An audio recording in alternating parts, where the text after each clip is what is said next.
السلام عليكم ورحمة الله وبركاته. اللهم صل وسلم وبارك على سيدنا محمد. هنعمل مع حضراتكم طريقة عمل الشكشوكة بكل التفاصيل وبكل بساطة. زي ما حضراتكم شايفين كده، حاجة روعة وممتازة ما شاء الله، طعم جميل، حاجة تحفة. جربوا يا جماعة طريقة عمل الشكشوكة، طبعا هتعجبكم جدا. يا ريت تشتركوا في القناة وتدعمونا بلايك عشان يصل لحضراتكم كل جديد.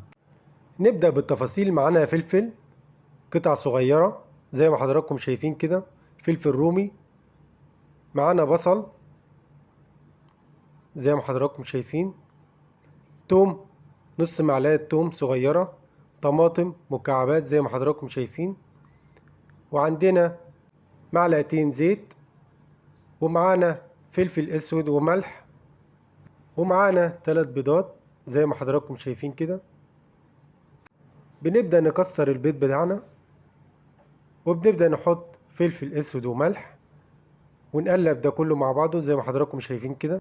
يا ريت يا جماعة تشتغلوا بنفس الطريقة كده، هتطلع حاجة حلوة وممتازة وجميلة. بنبدأ نضرب البيض زي ما حضراتكم شايفين كده، وبنبدأ ننزل بالزيت بتاعنا، معلقتين زيت حسب الكمية اللي عندي، أنا هعمل 3 بيض.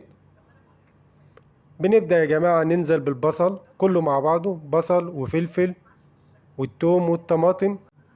طبعا بننزل بالفلفل والبصل والطماطم والثوم.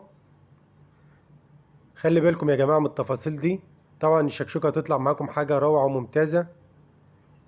بنبدأ نقلب كله مع بعضه، المكونات اللي اتكلمنا مع حضراتكم عليها. حاجة روعة، حاجة ممتازة، ريحة ما شاء الله جميلة يا جماعة، حاجة جميلة جدا. وبنبدأ نقلب كله مع بعضه اهو زي ما حضراتكم شايفين. طبعا يا جماعة الطماطم والبصل والثوم استوى معانا، بنبدأ ننزل بالبيض، وبننزل بالبيض زي ما حضراتكم شايفين كده بكل بساطة وسهولة من داخل أسرار مطبخنا. طبعا زي ما حضراتكم استوت الشكشوكة. الطريقة سهلة جدا، جربوها هيعجب حضراتكم. طبعا يا جماعة زي ما حضراتكم شايفين شكشوكة حاجة روعة وممتازة. طبعا الزيت بتاعها مظبوط، مفيهاش زيت كتير، حاجة صحية ممتازة. البهارات مظبوطة وكل حاجة مظبوط فيها، حاجة روعة ممتازة، ريحتها جميلة جدا يا جماعة، وبألف هنا. جربوها هيعجب حضراتكم جدا. يا ريت تشتركوا في القناة وتدعمونا بلايك عشان يوصل لحضراتكم كل جديد، وتابعونا. والسلام عليكم ورحمة الله وبركاته.